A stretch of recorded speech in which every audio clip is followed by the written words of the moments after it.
All right, people, we are live, and this is a very special evening edition of the Rubin Report. I'm Dave Rubin, and Jesus Christ, I just sat through that debacle. My God, you see how we did the image there? I'll try to keep my head in case you're probably sick of the guy already. I'll try to do this the whole time.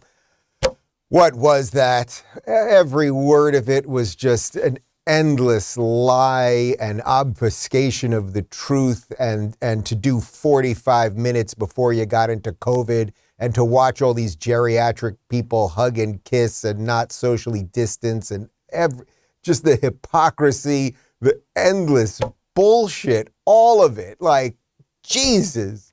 I was watching with my entire team and everyone. It's like the show seems like it's not working anymore. That's what it felt like. Like, we're all supposed to sort of believe in the show, and the show just kind of broke down. I will give credit, however, where credit is due. That is what I like to do. And Joe Biden, although he slurred over words probably every other sentence, he didn't have any major malfunctions. There was one moment where everyone thought he was going to completely lose it, but then the system kind of rejiggered itself, and he didn't have a complete breakdown.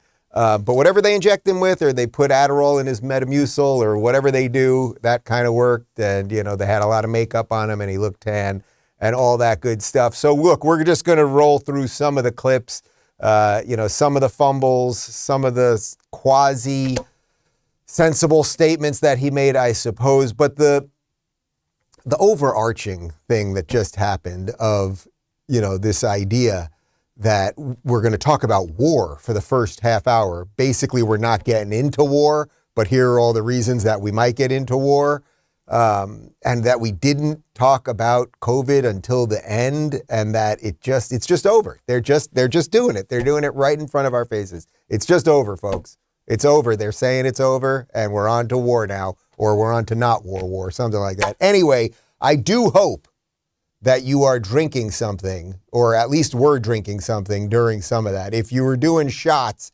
every time he slurred a word, you are absolutely wasted. You are probably unconscious right now. I am rocking the Claza Azul Reposado. This is the good stuff, people. It ain't cheap. It's the good stuff. And it was keeping me going through this thing. I really try. Like, look, this is what I do for a living. I love politics. I love the gamesmanship in all of this. I love talking about ideas and fighting for what I believe in and all of the stuff. I do. You know that I do. That's why you watch this show. I love trying to translate some of the lunacy into something that you guys can make sense of and take into your lives. And I try to do it in a fun way so that it's not endlessly painful. But everything that we just heard, really all of it from top to bottom. I missed the last 2 minutes. So maybe in the last 2 minutes, you really tied the thing together and it made a lot of sense. But it was just like lie and nonsense after one statement after the next. Just endless. So we just grabbed a bunch of clips. I haven't reviewed them yet, but I was watching them. So we were just kind of grabbing them on the fly. Here's a little bit that he got right out of the gate about Russia and Ukraine. And I think there might have been a little slip up in there. Our forces are not engaged and will not engage in the conflict with Russian forces in Ukraine. Our forces are not going to Europe to fight Ukraine, but to defend our NATO allies in the event that Putin decides to keep moving west. Okay, well, I'm glad we're not going to Europe to fight Ukraine. I guess we got that worked out. We are not going to bomb the hell out of the Ukrainian forces. I thought we were on their side, but Joe's a little confused about that. Obviously, he meant to say we're not going to there to fight Russia, although that was a little bit odd because everything else in the next half hour of his speech was how we are trying to destroy Russia, whether through sanctions or what we're going to do to the oligarchs, or we're going to take away a rich guy's pool and yacht and a whole bunch of other stuff. Here's more on air travel and Russia.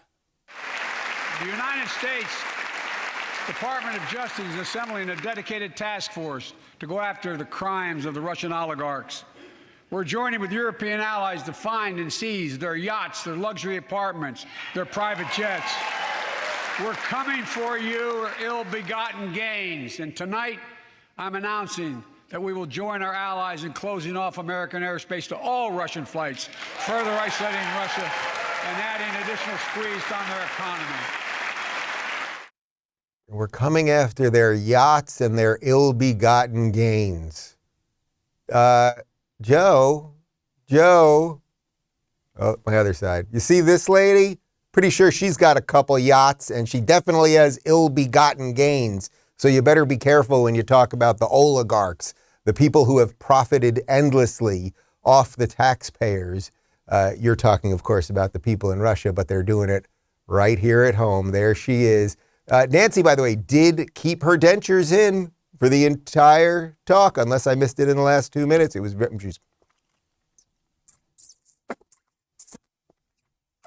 she's always sucking on the dentures, but she did not lose her dentures. And Kamala, no, that's Kamala. Kamala, very little cackling. She was pretty much under control, so that was pretty good. But this thing with Russia, which again, the bulk of this thing was about Russia.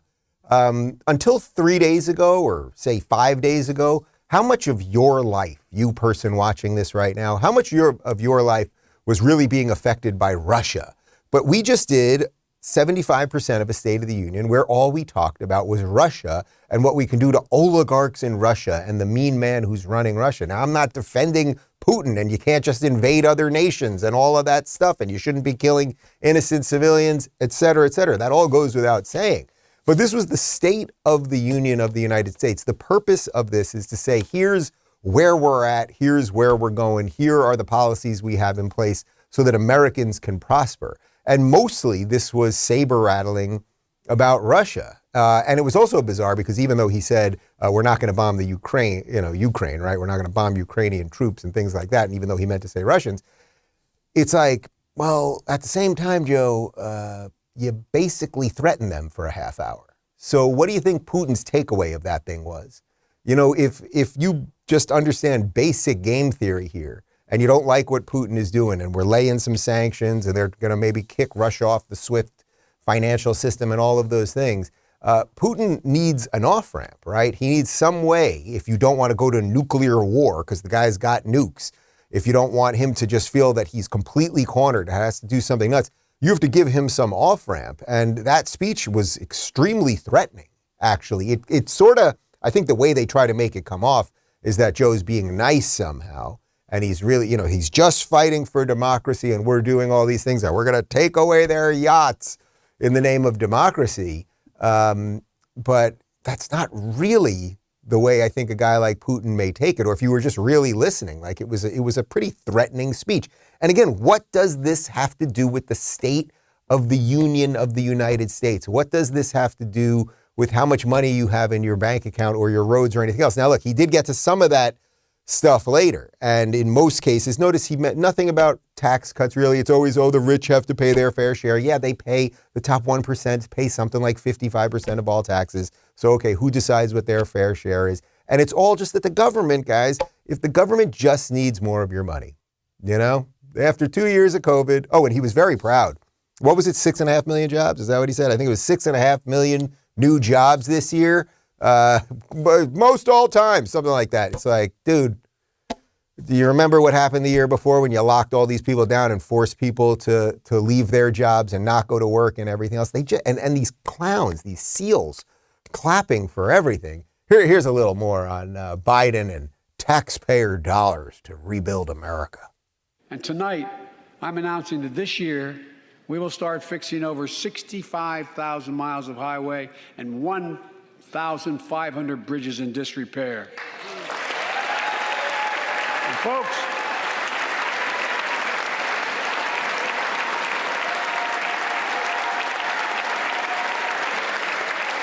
when we use taxpayers' dollars to rebuild America, we're going to do it by buying America. Buy American products. Support American jobs. The federal government spends about $600 billion a year to keep this country safe and secure.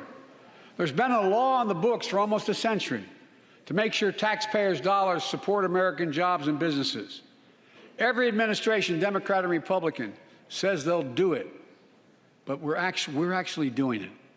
We'll buy America to make sure everything from the deck of an aircraft carrier to the steel on highway guardrails is made in America from beginning to end. All of it. All of it. You know, I'm old enough, folks, to remember just 2 short years ago. And 2 short years ago, when you talked about buying America and supporting America and America, making America great again, that was racist. Wasn't that racist stuff when you did that 2 years ago? There was a certain orange man who talked about that. America first. We should take care of our borders.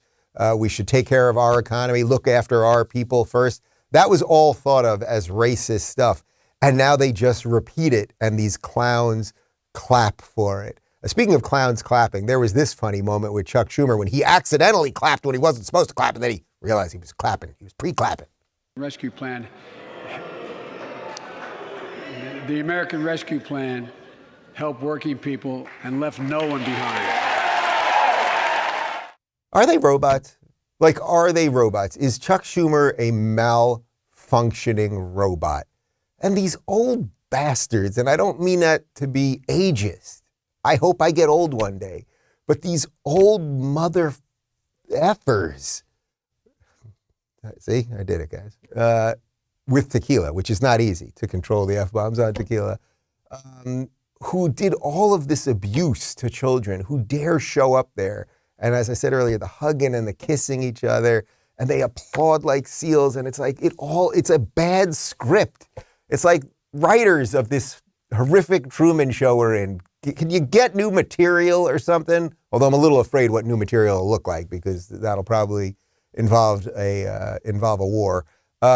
He kept saying that we have to lower costs, not wages, and they kept applauding that. That doesn't mean anything. Really think about that. I mean, lower costs. So, okay, so if you want lower costs, that means you want goods.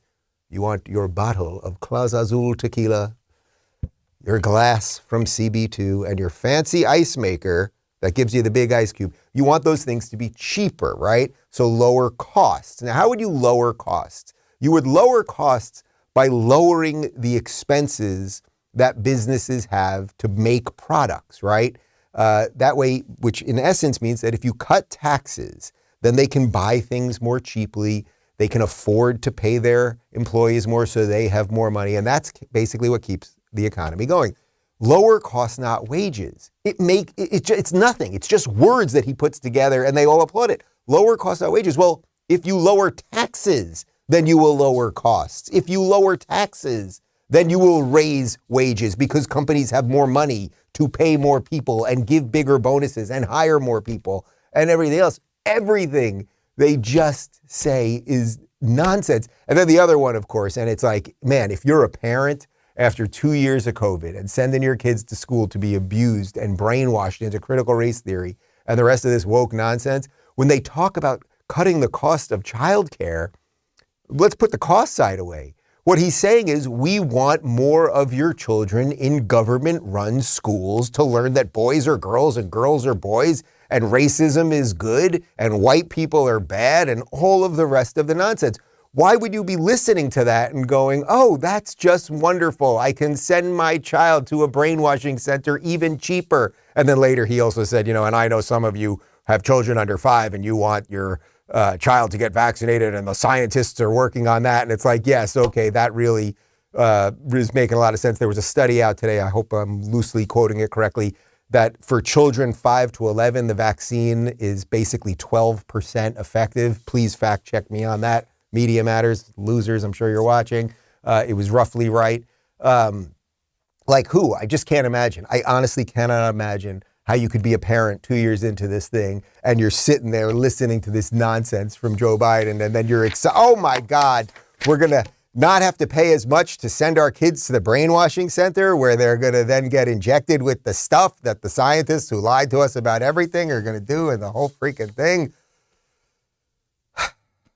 All right, Dave. Dave, try to be positive.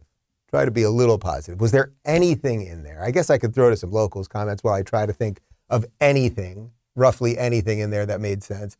Deplates over at rubinreport.locals.com said, funny how he said we need to buy American and all those tests were purchased from China. Isn't that something? How the tests are purchased from China and all of the masks and the PPE and all of that stuff purchased from China. Remember that? Yeah, very, very bizarre. G8 says, okay, so he said, God protect our troops and go get him. Are we fucking going to war? Yeah, that's why the war part of this, again, you got to admire the system. And I don't mean to repeat myself, but allow me to repeat myself. You got to give the devil his due. We just dealt with 2 years of COVID, and then they flipped the script so quickly so that that old senile buffoon could get up there and read that speech and for 40 minutes pretend that COVID didn't even exist. And then it was just a throwaway at the end while they didn't wear masks and everything else.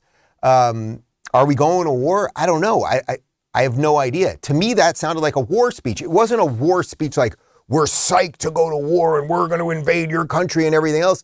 But as I said earlier, it's sort of like if you're Putin and you're listening to that, it's like they're coming after you, man. They are coming after you, obviously. So what is the message that Putin is going to get? That's not taking Putin's side. That's just reality. There's reality to politics. There's reality to the geopolitical world and how humans interact. You know, you don't have to understand every little in and out of the history of Russia and Ukraine and NATO and the United States relationship to all of this to understand how world actors behave, how people behave when you corner people. So that speech, to me, ramped up the chances of war more than anything else. I mean, that's what it seemed to do, in my mind, at least. Linny says everything is free and taxes are going down. Yeah, it's extraordinary how they do this. They raise taxes constantly, right? This is what the Democrats do. They always raise taxes. They also then blame the people who are the job creators. So they blame industry, they blame tech, they blame companies that build things. They always want more of their money. As we know, Elon Musk pays more in taxes than anybody else, but they always want more and more and more. And then they'll tell you that stuff is free and this is what we're going to give you. And it's like, it's your money. It's not their money. Until we get that simple fact across to people, and that's in some ways the scariest fact to the machine. It's the one thing the machine, if the machine didn't want you to know one thing, it's that it's your money in the first place. And if more people, I guess, had a physical paycheck these days, you know, we do everything online. But if more people, you know, you got the mail the way it was in the old days or on a Friday, you'd go down to accounting and you'd pick up your check and you looked at your check and you really looked and go, well, wait a minute, I was supposed to make $500 this week. Turns out I only made $260 because blah, blah, blah. And they took this out and that.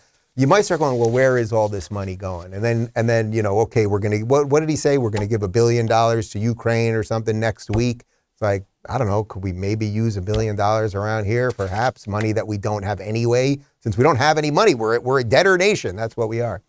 My guys are giving me an update on something I said before. Vaccinated children is 12% for transmission, which is still terrible. What does that mean? 12% for transmission. Okay, so if you're vaccinated, the chance that you can transmit COVID is 12%, which is pretty freaking low. So that ain't good.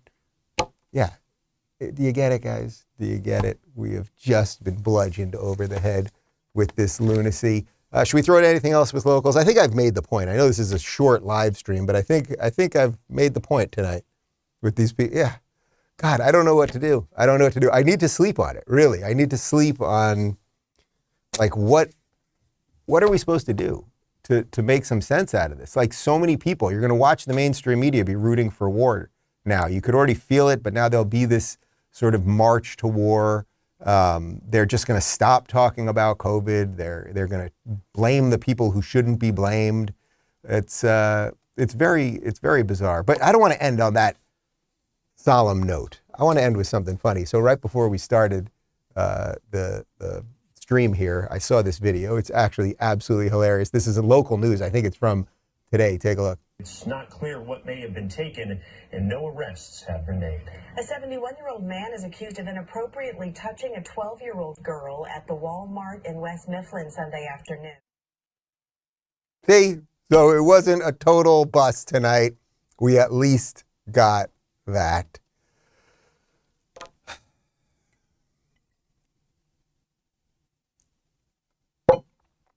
I enjoyed the pizza tonight. Did you guys enjoy the pizza? The pizza was good. I had this, we had some sort of pizza. It had pepperoni and coffee on it.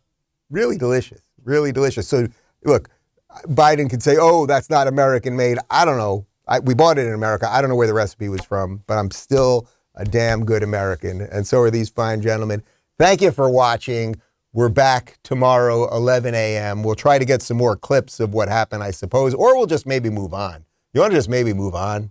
Tomorrow we'll just find something else to do altogether. Because, like, what more can I add to this? What are you watching right now? What else could you watch that's going to add any insight? Whatever you were thinking while you were watching that thing, you were right. You were right. I just know it. No sane person was watching that thing going, oh, man, this guy knows what's going on. Like the slurring, all the stuff. But nobody could have been watching that thinking, oh, we're in good shape. Or this is sort of congruent to a reality that I've lived in the past 2 years. They're not good at what they're doing. The writers, the script people, all of them. Get better, guys. That's my little tip to you. All right. Good night, everybody.